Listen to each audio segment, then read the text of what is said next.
No weapon formed against you shall prosper, and every tongue which rises against you in judgment you shall condemn. Isaiah 54:17. They tried to erase him, but we remember. They tried to ignore him, but we see. They tried to silence his legacy, but truth needs no trumpet. It marches on. Welcome to Meghan and Harry Tales, where silence gets shattered, double standards get exposed, and Prince Harry gets the flowers he deserves. Today, we're setting the record straight. Let's go. On Britain's Armed Forces Day, tributes filled the air, except for one. The nation gathered to honour those who have served, with ceremonies, parades and heartfelt speeches echoing across the country. Yet Prince Harry, a veteran of a decade's service and 2 tours in Afghanistan, was left out of the official story. His name and contributions were noticeably absent from the day's commemorations. This was no oversight. It was a deliberate omission, a choice made at the highest levels. In royal circles, every detail is planned. His absence sent a message, one that did not go unnoticed by the public or by those who served alongside him. For many, especially veterans, this felt like a petty slight that undermined the day's spirit and the unity it is meant to foster. Armed Forces Day should unite us in gratitude, not be used for palace politics or personal grievances. Harry's service is fact. He wore the uniform, faced danger and served with distinction, earning respect from fellow soldiers and the nation alike. Ignoring this rewrites history and sets a troubling precedent for how we recognise service and sacrifice. Service should be honoured unconditionally, regardless of family or status, because the uniform erases such divisions. The empty space where Harry's tribute should have been spoke volumes, a silent reminder that true service deserves acknowledgement no matter the circumstances. Prince Harry's military career was real, demanding, dangerous and earned. Unlike many who inherit privilege, Harry chose to step into the line of fire, embracing the same risks and hardships as any other soldier. His journey was not a ceremonial gesture, but a true test of character and resolve. As Captain Harry Wales, he trained and served like any other officer. He chose genuine service, judged by skill and character, not title. In the barracks and on the field, he was expected to meet the same standards, push through the same exhaustion, and earn the respect of his peers through action, not ancestry. Twice deployed to Afghanistan, he served as a forward air controller and later as an Apache helicopter pilot. He faced combat, shared risks, and lived alongside fellow soldiers. The dangers were real: enemy fire, harsh conditions, and the constant pressure of life or death decisions. Harry's commitment was tested daily, and he never asked for special treatment. His colleagues saw him as a professional, not just a prince. These experiences forged a deep bond with the military community.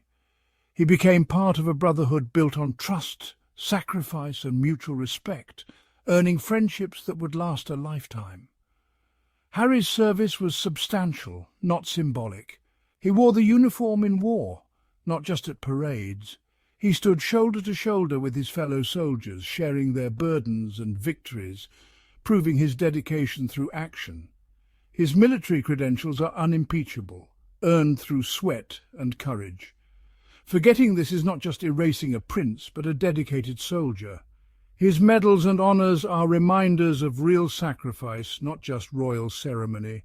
His story is a reminder of what true service looks like. The silence around his service is a disservice to all who serve. Honouring his journey means honouring every soldier who steps forward, regardless of their background. Harry's commitment didn't end with his uniform. His experiences in Afghanistan inspired the Invictus Games, a global platform for wounded veterans. The Games are more than sport, they're a lifeline, helping veterans rediscover strength and community. Harry's hands-on involvement is the heart of Invictus. He's changed thousands of lives, raising awareness for hidden struggles like PTSD. His work is a legacy of action, not just title. The Invictus Games prove his dedication to veterans is ongoing and real. Ignoring this contribution is perplexing. His impact is undeniable. True service is measured by what you do for others. Harry's legacy is one of hope and healing. On Armed Forces Day, royals in uniform paid tribute, but there's a difference between symbolism and service. Most royal roles are honorary, ceremonial and important traditions, but Harry is unique. He served in combat, not just at parades. He earned respect through action, not birthright. The day blurred the line between real and symbolic service.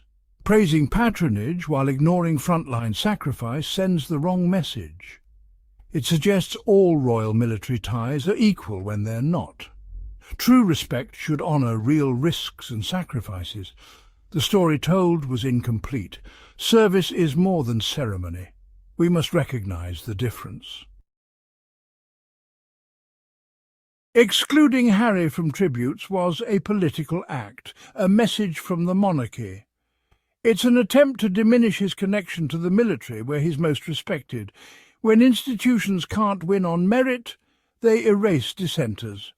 By omitting Harry, the palace tries to rewrite reality, downplaying his service. This isn't just family drama, it politicises remembrance. Armed Forces Day should unite, not divide. Prioritising image over honest recognition undermines trust. Many, especially veterans, see through it and respect Harry more for his courage. The silence from the palace is loud, but public respect is louder. True service can't be erased by politics. To the institution that tried to ghost him, you may have the headlines, but Harry has the heart. You may control tradition, but he owns transformation. You may try to erase him, but we're here to remind the world Prince Harry is not forgotten. He's forged, in battle, in truth, in love, and in legacy. Until next time, keep your eyes open, your mind sharp, and remember, you can't cancel a king without a crown.